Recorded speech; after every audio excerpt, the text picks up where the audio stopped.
سلام، من سعیدم، معلم موسیقی. خیلی خوشحالم که جلسه اول کلاسمون رو داریم با هم شروع میکنیم و چه بهتر که در مورد تاریخچه و ساختار ساز هنگ درام مقداری با هم گپ بزنیم. اونجایی که من اعتقادم اینه که هر کاری شروعش با شناخت بهتره و دونستن این که اون چه چیزی هست، به خاطر همین این موضوع رو انتخاب کردم. بدون هیچ فرصت سوزی بریم برای شروع بحثمون. بسیاری از دوستای من و حالا معلم‌ها و اساتید عزیز این ساز رو توی دسته سازهای کوبه‌ای قرار میدن. من یه کوچولو باشون مشکل دارم بابت این موضوع که خب ما قسمت‌هایی روی این ساز داریم که داره روی کوک‌های جهانی تنظیم میشه. خب وقتی من اصطلاحاً روی لای 440 هرتز یا حالا فرکانس‌های دیگه این سازو کوک میکنم، پس میتونم تو دسته سازهای ملودیک قرارش بدم. از اون طرف هم خب مثل سازهایی مثل تنبک و کونگا و تمپو یا همون داربوکا و کاخون میتونم یه سری الگوهای ریتمیک رو روش بنوازم یا با هم ترکیب کنم. پس این ساز کاملا از دید من یک میان سازه و میتونیم اینجوری نامگذاریش کنیم.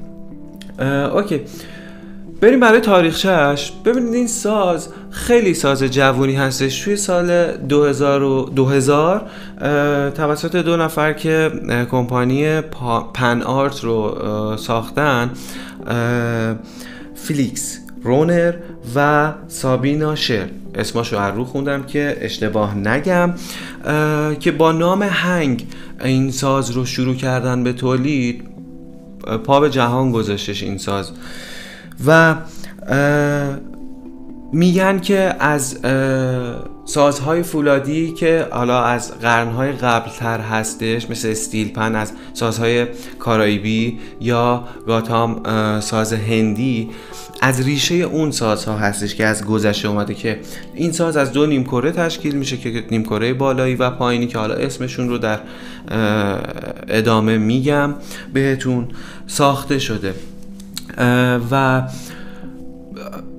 شروع بسیار درخشانی داشته توی اون سال و سال 2001 عرضه شده توی جهان با همون نام هنگ. و توی سال 2010 با توقف اون کمپانی یعنی پن آرت، برندهای دیگه، کمپانی‌های دیگه این ساز رو به صورت عمده شروع کردن با شکل‌ها و طرح‌های مختلف ساختن و ارائه دادن که کلی اتفاق خوب روش افتاده.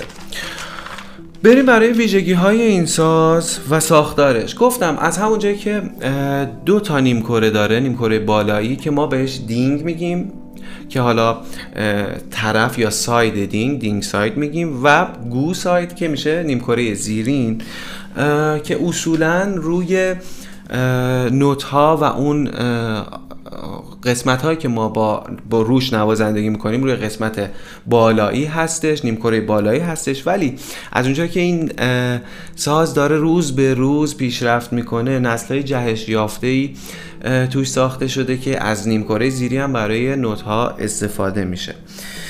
و اون قسمتی که گفتم نوت ها هستش، تون فیلد هستش که قسمت های دایره یا بیزی هستش که جدیداً توی تحقیقات نشون داده هر چقدر به شکل بیزی باشه صدا و پخش صدا و تون بهتری رو تولید میکنه.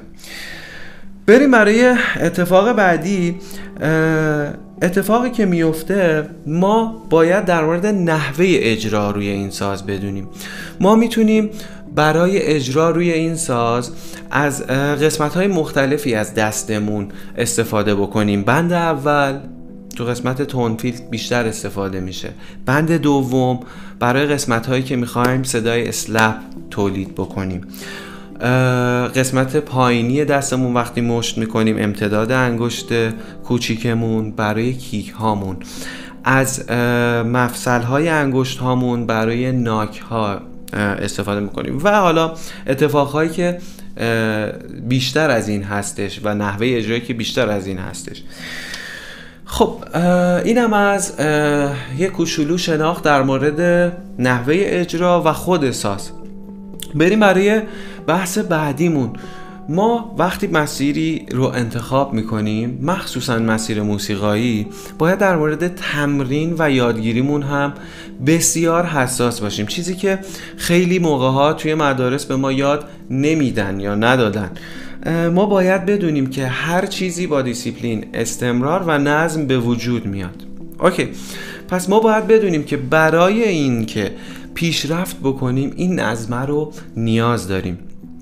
تمرین ها به نظر من باید حداقل 2 قسمت، یعنی 2 پارت باشن با فاصله زمانی حداقل 10 دقیقه.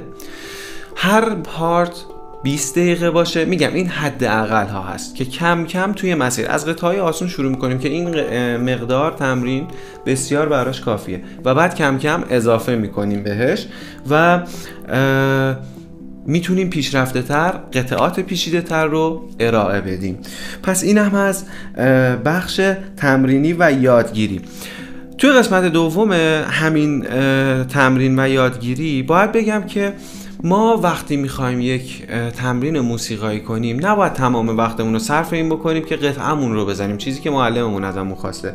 اینو در نظر داشته باشید، یک ساز، یک اجرا و یک نوازنده شدن نیاز به تمرین‌های مختلف داره: تکنیک، قطعه و گروه نوازی، هم نوازی و چیزهای دیگه.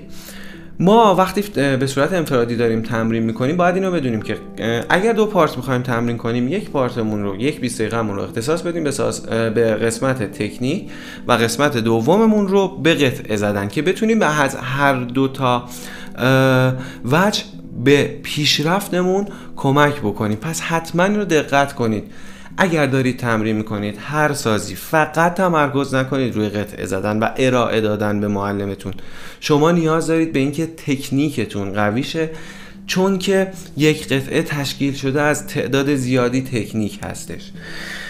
خب مسئله‌ای که میخواستم بگم توی این قسمت نگهداری، نکاتی در مورد نگهداری ساز هستش و مراقبتش. قبل از اینکه بخواین شروع بکنید به تمرین حتما مطمئن باشید دستاتون تمیز هستش یا حالا لکی چیزی نیستش روش. دستتون رو تمیز کنید و بعد شروع کنید به ساز زدن. ما سازهای مختلفی داریم، متریال های مختلف، فولاد نیتراید و استیل. سازهایی که حالا به خصوص فولادهای نیتراید نیاز به روغنکاری دارن. دقت کنید به میزان تمرینتون باید حداقل و حد اکثر 3 تا 4 هفته یک بار سازتون رو روغنکاری بکنید و این موضوع خیلی توی نگهداری براش مهمه، چون که از زنگ زدن، از خورده شدن جلوگیری میکنه و صدای شفافتری به شما میده. حتما از کیس های مناسب استفاده کنید. اگر سازتون رو میخواید جابجا کنید، سفر ببرید، که این ساز با ضربه های کوچیک یا حتی یک کوچولو قوی تر از کوک خارج نشه. از تغییر دمایی ناگهانی جلوگیری کنید. یهو جلوی خورشید بره توی ماشین و جلوی کولر قرار بگیره، قطعا چون ساز فلزه بهش آسیب میرسه.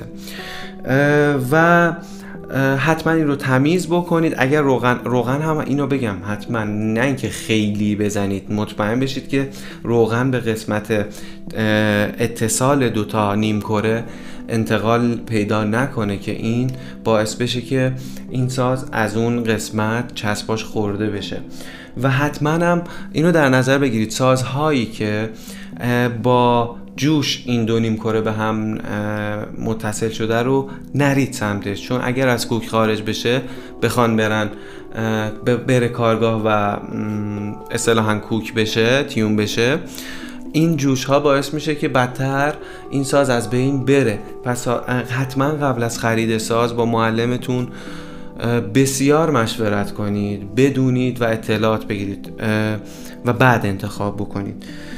و در نهایت اینو بگم که هندپن با صدای منحصر به فردش و آرامش بخشش تجربه خیلی خوب موسیقایی قراره به شما بده و یک تجربه خوبی برای شنونده ها و خود شما بسازه. امیدوارم این مسیر رو در کنار هم بتونیم تا انتها خیلی زیبا و خیلی به سادگی بریم، چون که این مسیر قرار مسیر آرامش ما باشه. خوب باشید و سلامت، تا بعد.